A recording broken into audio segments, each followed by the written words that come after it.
இல்லைங்கய்யா. நம்ம இன்னும் இன்னும் ஒரு 1 மணி நேரத்துல கிளம்பணும். அதான் அது சரி, மணி 10 ஒரு 8:30 கூப்பிட்டேன். 8:30 மணிக்கு ஒரு 2 நிமிஷம் பேசலாம் தான் கூப்பிட்டேன். தொந்தரவா இருக்கா? அது ஓகேங்க. ஒண்ணும் இல்ல. ஒரே நிமிஷம் இருங்க. ஒரே நிமிஷம் இருங்க. நான் ஹெட்ஃபோன் போட்டுக்கிறேன். ஒரு நிமிஷம் இருங்க. ரொம்ப குளிருது. அட. ம். ஆ ஆ. -4 இங்க. ஸோ -4 அருமை அருமை. ஆராய்ச்சிக்கு சரியா. ஆமா. ஆனா வெளியில தான் கை வைக்க முடியாது. நான் நேத்து தான் என்ன பண்ணேன், ஃப்ரீசர்ல வச்சு ஃப்ரீசர்ல வச்சு செக் பண்ணி பார்த்தேன். 450 மில்லி ஹீட் வோல்ட் ஆயிட்டு. 450 மில்லி வோல்ட் காட்டுச்சு. 450 milli volt. அத நான் இங்க செக் பண்ணிடுறேன். இன்னைக்கு தான் நேத்து வரையும் -1 இருந்துச்சு. இன்னைக்கு தான் -4 போயிருக்கு. வெளியே பண்ணி கொட்ட ஆரம்பிச்சிருச்சா வெளியே? இப்பதான் ஃபர்ஸ்ட் லைட்டா வந்து நம்ம நம்ம ஊர்ல மழை பெஞ்சதுன்னா அந்த அந்த தண்ணி வந்து ஃப்ரீஸ் ஆகி வரும் இல்லையா? ஆமா. எப்படின்னா ஃப்ரீசிங் ரெயின் சொல்லுவாங்க. Right right. இந்த நேரத்துல நீங்க இது சரி, இப்போ இந்த 4 டிகிரில இதோட செக் பண்ணிருங்க. 4 டிகிரில இதோட செக் பண்ணிருங்க. செக் பண்ணிடுறேன். அது நான் ஒரு சைட்டுக்கு போயிருந்தேன். இங்கேருந்து ஒரு 500 கிலோமீட்டர். ஆ. ஒரு நாள் சைட் வேலை. ம். சைட்ல இருக்கும்போது நம்ம போன்லாம் எடுக்க முடியாது. அங்க நம்ம வாக்கி டாக்கி மாதிரி தான் யூஸ் பண்ணுவோம். நிறைய போன் யூஸ் பண்ண மாட்டோம். ஏன்னா சைட்ல வேலை நடந்துட்டு இருக்கு இல்லையா? நான் ஒரு ஈஸியான வழி சொல்றேன் பாருங்க. ஒரு டியூப் மட்டும் எங்க வேணாலும் இப்ப மல்டிமீட்டரையும் ஒரு டியூப் மட்டும் பையில வச்சுக்கங்க. அது போதுங்க. ஏன்னா செக் பண்றதானே, நம்ம லைட் எரிக்கணும்னு அவசியம் இல்லை. இல்ல இல்ல இல்ல நீங்க கூப்பிட்டப்பெல்லாம் நான் போன் எடுக்க முடியல. சைட்ல இருந்தீங்க. அதான் வேற ஒண்ணும் இல்ல. சரி சரி சரி. உங்க கட்டுரையை அனுப்பிச்சு வைங்க. சரிங்க. நான் அனுப்பிச்சு விட்டுறேன். நான் உங்களுக்கு நீங்க அனுப்பிச்சிடுறேன். ஆமா. இது உங்க டாக்டர்கிட்ட பேசுனீங்களா? அவங்க எதுவும் பேசுறதுக்கு வாய்ப்பு கிடைச்சதாமா? அதான் நான் தான் பேசுனதோடைய தொடர்பு உங்களுக்கு காமி. நேத்து கூட அந்த பேசணும் பாருங்க. அந்த ஓவியம் வர ஆரம்பிச்சிருக்கிறாங்க. ஓவியத்தை கூட விற்கலாம் அப்படின்னு. ஓவியம்ங்கிறது ரொம்ப அருமையா நல்லா செய்யறதா. அவங்க ஓவியம் நல்லா வரைவாங்க. அந்த படம் கூட அனுப்பிச்சு பாத்தீங்களா? அதுவும் செய்யறாங்க. இதையும் சொல்லியிருக்கேன். உங்க ஆய்வு கட்டுரையை அனுப்ப சொல்லியிருக்கேன். நீ ஆய்வு கட்டுரை அனுப்பிச்சதுக்கு அப்புறம் நம்ம மோட்டிவேஷன் பண்ண ஆரம்பிச்சிடலாம்.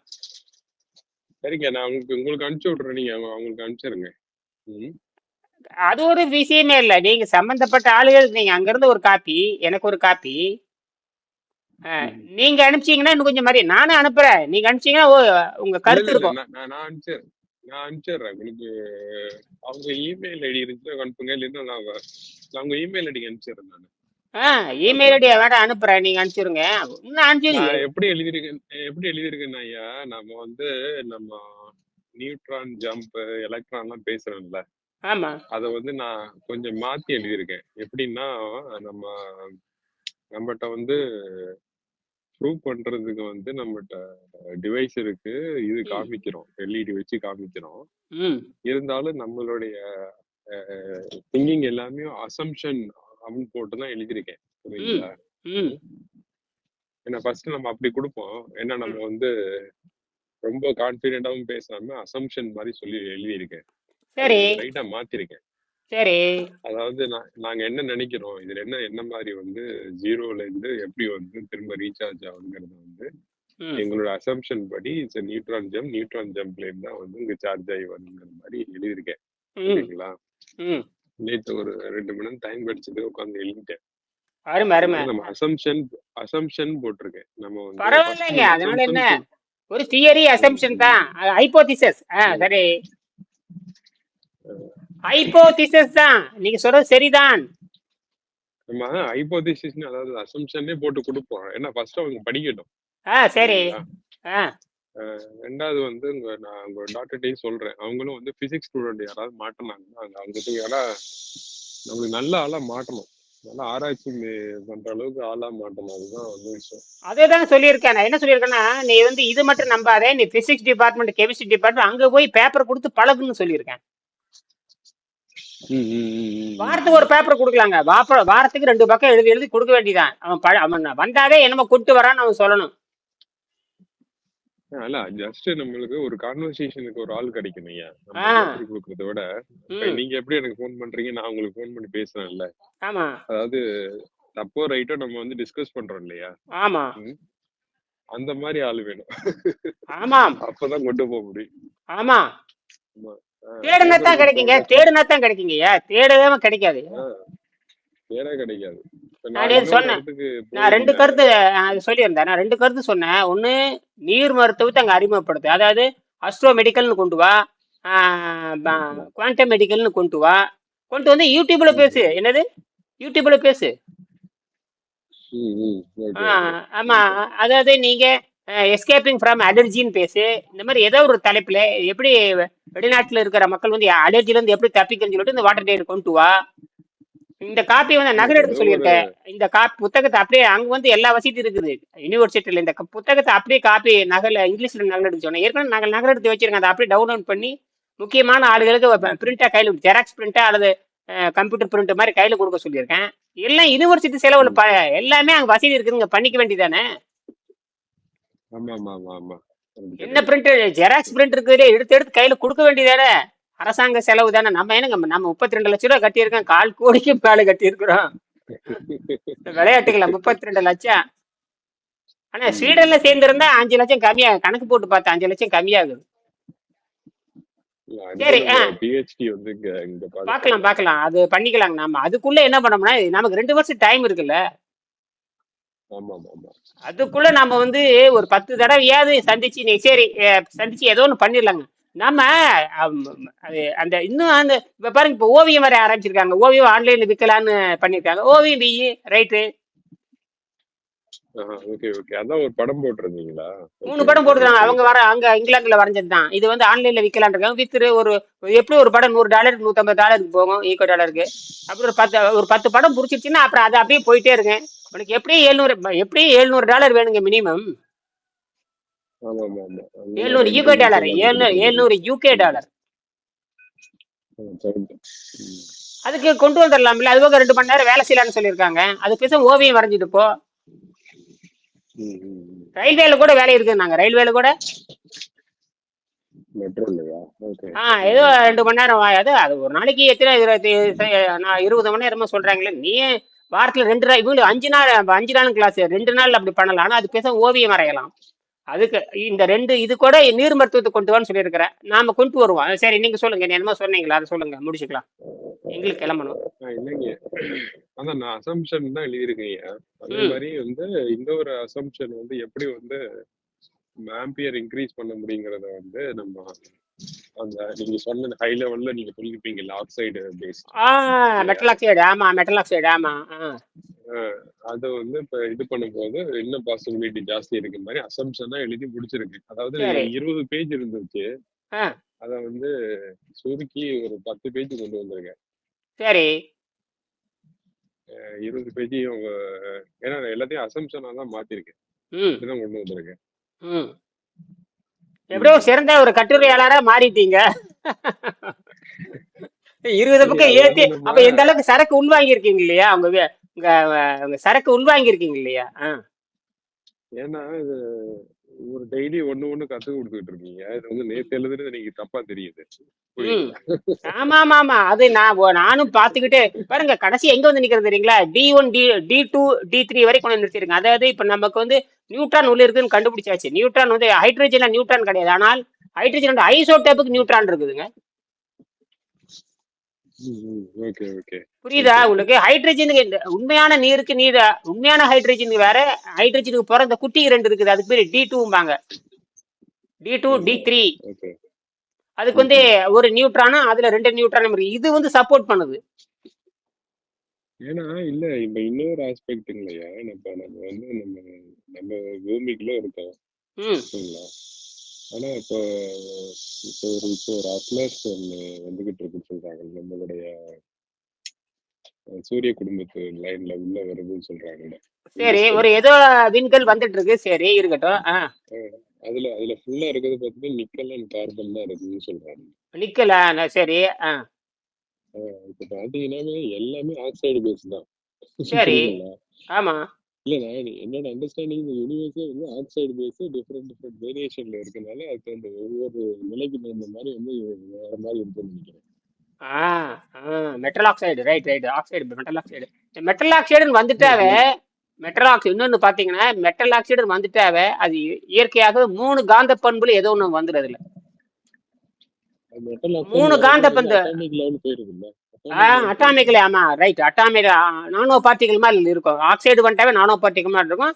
3 வகையான கேரக்டர், ஏதோ ஒரு கேரக்டர் வரும். ஒன்று ரெப்பலா வரும், ஒன்று அட்ராக்டா வரும், ஒன்று வந்து பேராமேக்னட்டா வரும். அது லைட்டு பட்டா மட்டும் வேலை செய்யும், ஒன்று எதிர்த்துட்டே இருக்கும், ஒன்று இழுத்துட்டே இருக்கும். இந்த மூணுல ஏதோ ஒன்று வரும். சொல்லுங்க. இது வந்து எல்லாத்துக்கும் பொருந்தாது. இந்த இந்த நிக்கல்லாம் வந்து காந்தத்தன்மையோட நிக்கல், குரோமியம், மெக்னீசியம். ஆனால் இன்னொன்று, மெட்டல் ஆக்சைடா மாறிட்டுதுன்னா அது என்ன பண்புனே கண்டுபிடிக்க முடியாதுங்க. அது ஒண்ணு ஏன் இப்ப நீங்க சொல்றீங்கல்ல, நீங்க இப்போ ஒரு ஆம்பிளிஃபை பண்றதுக்கு வந்து ஆக்சைடு பேஸ்ட் போனா வந்து கண்டிப்பா ஆம்பிளிஃபிகேஷன் வந்து இன்க்ரீஸ் பண்ண முடியும்னு சொல்றீங்கல்ல, அதை வந்து நம்ம வந்து இந்த மேல இருக்க இந்த யூனிவர்ஸ் செட்டப் இருக்குல்ல, இந்த பிளானட்ஸ் இதுல அங்கெல்லாம் அதுதானே இருக்கு. ஆமா, அது அதே ஐடியால தான் நீங்க சொல்றீங்க. அப்படிங்கிறப்ப இதுக்கு சாத்தியம் தான், ஆனா அதை வந்து பண்ணணும். அதுக்கு என்ன பண்ணீங்கன்னா கூடுதலா பிளான்ட்டினுடைய இலையை சேர்த்திடுங்க. பிளான்ட் இருக்கு இல்லையா, தாவர இலையை சேர்த்துங்க. ஓகே. தாவரத்தை இலையில வந்து பாத்தீங்கன்னா ஏறத்தாழ 30க்கு மேற்பட்ட மெட்டல் ஆக்சைடு இருக்குது. கிட்டத்தட்ட 8 மெட்டல் ஆக்சைடு முக்கியமானது. நான் வேணா 8 சொல்லட்டுங்களா? 8 வேற உங்களுக்கு அனுப்பிச்சிருக்கும் பாருங்க. அந்த படத்துல பாருங்க 8 இருக்கும் பாருங்க. அதுதான் இருக்கு, அது இருக்கு, அதுல இருக்கு. இது அவன் என்ன விஞ்ஞானிகள் என்ன சொல்றாங்கன்னா, கேட்டீங்கன்னா அது 30க்கு மேற்பட்ட மெட்டல் ஆக்சைடு இருக்குதுங்கிறான். நாம அதெல்லாம் தேவையில்லை, ஒரு 15 எழுதிட்டு போக வேண்டியதுதான். அதுல மெக்னீசியம் வரும், மெக்னீசியம், ஃபெரைட், நிக்கல், குரோமியம். அப்புறம் வந்து போரான் ரொம்ப முக்கியம். போரான் இருக்கு இல்லைங்களா, போரான் ரொம்ப முக்கியம். மேங்கனீசியம் ரொம்ப முக்கியம். அப்புறம் அலுமினியம் ரொம்ப முக்கியம். இந்த 8 தான் மேக்சிமம். இது சீப்பஸ்ட்டுங்க. ரொம்ப ரொம்ப ரேர் எர்த் மெட்டல் கிடையாது, ரொம்ப சீப்பு. பூமியில இருக்கிற மலிவான பொருள் இது.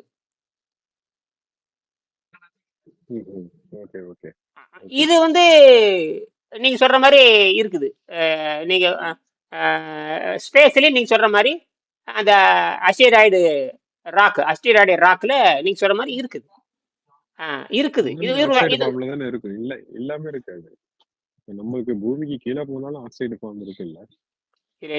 இதுல இன்னொரு கொஞ்சம் நுட்பம் யோசிக்கணும். ஆக்சிஜன் படும் பொழுதும் ஆக்சைடா மாறும். நல்லா புரிஞ்சுக்குங்க. ஆக்சிஜன் பட வேண்டும். என்னது? அப்பதான் ஆக்சைடா மாறும். அது கார்பனேட் சோடா இருக்கு. எப்படி இருக்குன்னா, என்னுடைய கற்பனை இது, அது ஸ்டோன் எஃபெக்ட்ல இருக்கும். எப்படி இருக்கும்? ஸ்டோன் மாதிரி இருக்கும். ஆனால் இப்படி புரிஞ்சுக்கங்க. ஆக்சைடு எங்க வரும்னா சயின்டிபிக் சார், இது வந்து நாம வந்து கெமிஸ்ட்ரியில அப்படிதான் சொல்றேன். எந்த ஒரு பொருளுமே ஆக்சிஜன் பட்டு அது ஆக்சைடா மாறிடும். அலுமினியம்னா அலுமினியத்து மேல ஆக்சைடு பட்டு அலுமினியம் ஆக்சைடு, காப்பர் மேல பட்டுனா காப்பர் ஆக்சைடு, இரும்பு மேல பட்டா அயன் ஆக்சைடு. இப்படித்தான். ஆனா ஆக்சிஜன் மேல படணும். அப்படின்னு விண்வெளியில் ஆக்சிஜன் இருக்கானே இல்ல. ஆனா மாலிகுல் லெவல் இருக்கு, நானோ லெவல் இருக்கு. ஆமா, ஹை டென்சிட்டி இருக்காது. பரவாயில்ல, நீங்க பயங்கரமா சிந்திக்கிறீங்களே. ஆனா இப்ப இன்னொரு ஆஸ்பெக்ட்ல பார்த்தோம்னா, நம்ம அந்த பிளாக் எனர்ஜின்னு சொல்றோம் இல்லையா, நம்ம அந்த பிளாக் எனர்ஜி இல்லையா, ஆமா, அந்த பிளாக் எனர்ஜி இப்ப யூனிவர்ஸ் வந்து எக்ஸ்பேண்ட் ஆகுறது வந்து கம்மியா இருக்குன்னு ஒரு அசம்ப்ஷன். கிரன்ச் ஆக போகுது. எக்ஸ்பேண்டுக்கு அப்புறம் கிரன்ச் அப்ப தொடங்கிருச்சுங்கிறான். இருக்கட்டும், தொடங்கித்தான் ஆகணும். இல்ல, தொடங்கினதுன்னா இப்ப நம்ம பாக்குற சன்லைட்டே வந்து 8 நிமிஷம் கழிச்சு பாக்குறோம். இப்ப வந்து அவங்க எடுத்த போட்டோஸ்ல வந்து எப்போதுமே பாக்குறது மில்லியன்ஸ் இயருக்கு உள்ள பிக்சர் தான் நம்மளால போட்டோ எடுக்க முடியும். பக்கத்துல இப்ப நடக்கிறது எடுக்க முடியாது இல்லையா. சரி, வந்து இந்த கிரன்ச் ஆல்ரெடி ஸ்டார்ட் ஆயிருக்கும் இல்லையா. நிச்சயமா ஸ்டார்ட் ஆயிருக்கு. நமக்கு தெரியல, நிச்சயமா ஸ்டார்ட் ஆயாச்சுதான். ஆமா. ஏன்னா இப்ப அனுப்புற சேட்டலைட்ல இருந்து எடுக்கிற பிக்சர் எதுவுமே வந்து அப் டு டேட் கிடையாது இல்ல, எல்லாமே வந்து பழசு. 10 நிமிஷம் 12 நிமிஷம் 20 நிமிஷம் கழிச்சுதான் வரும். சில இதெல்லாம் வந்து லைட் இயர்ஸ்ல இருக்குல்ல. ஆமா, சன்லைட் வந்து நமக்கு ரீச் ஆகுறதுக்கு 8 நிமிஷம் ஆகுது இல்ல. ஆமா. அப்படிங்கிறப்ப வந்து கிரன்ச் ஆல்ரெடி ஸ்டார்ட் ஆயிருக்குன்னு நினைக்கிறேன். சரிதான் சரிதான். போடுங்க, ஒரு குண்டை போடுங்க, ஒரு குண்டை போட்டு விடுங்க. கிரஞ்ச் எல்லாம் ஸ்டார்ட் ஆயிடுச்சுன்னு ஒரு குண்டை போடுங்க. இல்ல இல்ல அப்ப அந்த போட்டோ அவங்க நம்ம ஒண்ணும் பொய் சொல்லல. நம்ம வந்து ஸ்பேஸ் அந்த நியூஸ் பேப்பர் என்ன எழுதியிருக்காங்கன்னா universe it appears to be universe expansion has been reduced அப்படின்னு சொல்லியிருக்காங்க. ஸோ அதே நீங்க அதுக்கு ஆதாரம் வேணா உங்களுக்கு அனுப்புறேன், ஆதாரங்கள் வேணா அனுப்புறேன். பிக் கிரன்ச் ஆகுதுங்கிறதுக்கு ஆதாரங்கள் இருக்குது, அதோட அனுப்புறேன் உங்களுக்கு. ஸ்டேட்மெண்ட்டே இருக்கு, ஸ்டேட்மெண்ட். நீங்க ரீடர் டைஜஸ்ட்ல 1001 question and answer, science question and answer ஒன்று இருக்கு. அந்த பேஜ் நம்பர் நான் வேணா அந்த போட்டோ காப்பி அனுப்புறேன். அதுல அவன் சொல்லியிருக்கான். இப்ப நம்ம பிக் சில்னு ஒன்று வந்துருச்சு இல்லையா, பிக் சில்னு ஒன்று இருக்குது விண்வெளியில, -277 பிக் சில். அப்ப பிக் சில்லுக்கு அப்புறம் பிக் பிக் பேண்டு, பிக் சில்லு வந்தாச்சு. அடுத்து பிக் கிரன்ச், அழுத்தி புளியறது, அது வந்தாச்சு. அப்ப அது நடக்கும்போது அது அங்க வந்து நியூட்டனோட பங்கு என்னவா இருக்கும் அந்த இடத்துல? அது புள்ளியா மாறும். அதாவது எப்படின்னா ஒரு புள்ளியா மாறும், சிங்குலாரிட்டிக்கு நோக்கி போகும். சிங்குலாரிட்டி அதாவது ஒற்றை புள்ளியை நோக்கி போறப்போ ஒரே ஒரு புள்ளி வந்து அது இந்த மொத்த சூரியன் மாதிரி 1,00,000 சூரியனோட எடை அதுல வந்துடும், ஒரு புள்ளியே.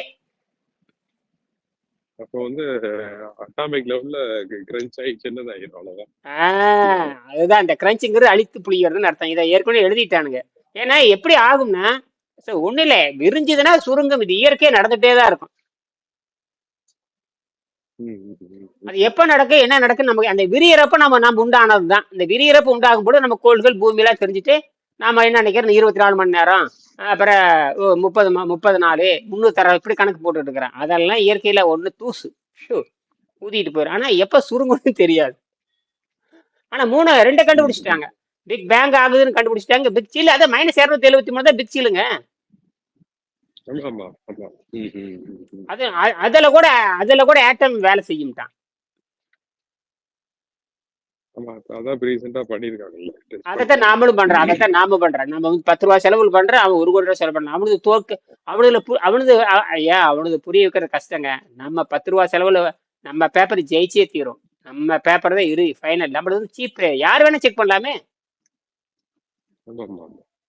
நீங்க ஒரே ஒரு டியூப் மட்டும் அந்த பொண்ணு கிட்ட ஒரே ஒரு டியூப் மட்டும் கொடுத்து போட்டு வந்துருங்க, அது யோசிக்க ஆரம்பிச்சிடும்.